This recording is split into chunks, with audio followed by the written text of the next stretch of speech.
we have Richard Edlund, we have the EEG people, we have people who have done part of the Star Wars trilogy and Poltergeist. They want to make sure that all these effects that they use in Ghostbusters are different, completely new.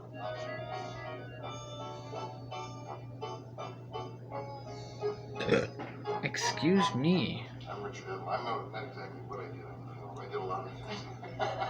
It was, I guess, supervisor, and it was an opportunity that came by way of a phone call from Ivan Reitman when I was having an operation on my back.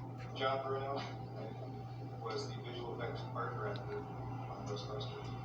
Once we had finished Poltergeist, I went on to do a film called Horseman Brothers with Cheech and Chong, and I was in Europe and I got a call from Richard and said, "Do you want to work on this movie?" Terry Wendell, and I was one of the animation supervisors on the show. Yeah, I knew John from the past. He hired me on Heavy Metal, which was an animated feature to do layout and design work. And I was living in Canada along with Annie, my wife, who I met during the show, and visited John in ILM, and that's how we hooked up to do on Poltergeist. A bunch of us that are assembled here today were all kind of waiting for the go on this, and once I did get a go, then we all came together at a studio in Marina Del Rey, which was kind of like a pile of parts, and we had to essentially rebuild the whole studio, come up with techniques and styles for doing the whole show, design and storyboard everything, and execute within the space of about a little over 10 months. It was quite an amazing project, and I think that it couldn't have been done without this group of people. Basically, the tracking process is it's difficult. It's something like trying to get smoke into a Coke bottle with a baseball bat. And I remember the meeting that we had where Dan Aykroyd and Bill Murray and everybody came down.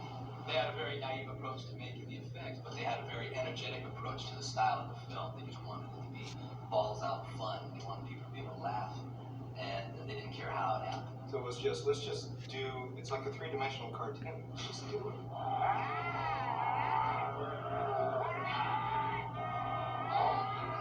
Normally, we came out of this sort of razor edge, laser light, Star Wars look, all bottomless animation, and this was all about throwing all that stuff away and just kind of coming up with something from our guts.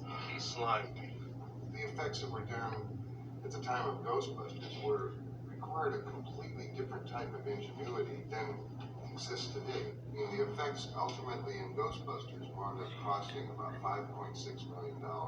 If we had done Dan's original script, it would have been $40 million in effects. So when Harold Ramis started working with Ivan on paring the script down, and we started going through and saying, we don't want to bring the Marshmallow Man out of the East River because it doesn't make sense. And secondly, it'll cost much more to do. The idea was to try to figure out how to most simplify this incredible mental explosion.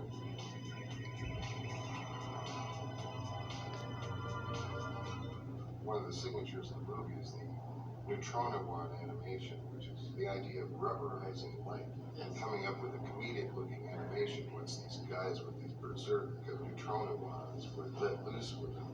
One of the descriptions was this Neutrona wand was basically someone holding a thermonuclear accelerator on their back, and what would happen if you turned it on. the pack is a positron collider, and the wand or the stick is a neutrona thrower. It would be like 1,000 times more powerful than one man holding a fire hose, and actually took explosions that were filmed on the stage and then rephotographed them with a technique that these guys developed called pin blocking, so you could miniaturize these little explosions. So like the tip of the gun was actually had pyrotechnic explosions and flares and things laced in there with about 5 levels of classical animation that was also manipulated on the optical printer by Mark Barlow. So all this stuff put together just came out to this kind of wild thing.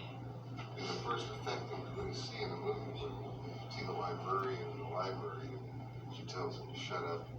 And her book, I remember, because she was kind of soft and was diffused, but her book had to be sharp, which the Neeks people fixed. So the book was rotoscoped, so it was separately treated. I really enjoyed working with Richard and Excuse me again. Return to Jedi on Ireland.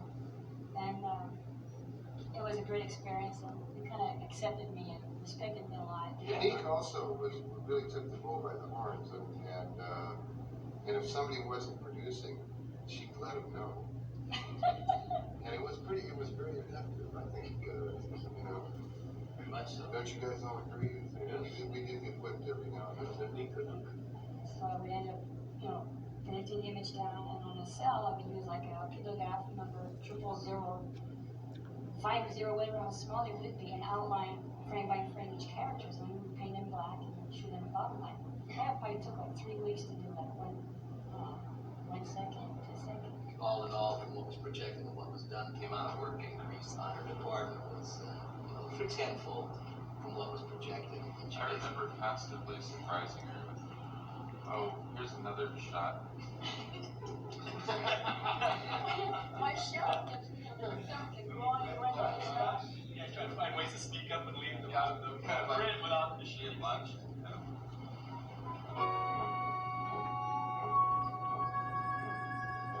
John DeCure always thought they had found this location in New York, which was a building that went up X number of stories, and it was like Calvin Klein at the penthouse there. But we added about another 10 stories onto it with matte paintings for humorous shots. There was a nice touch in that shot because I think Neil photographed me and Michelle, 2 or 3 others up high, inserted us in a balcony in a painting on the lower right side. So there was some movement because you look down there and the cars aren't really moving. As a matte painter, I mean, Michelle, who is probably one of the, if not the top matte painter in the business today, in my opinion. She's a little shy.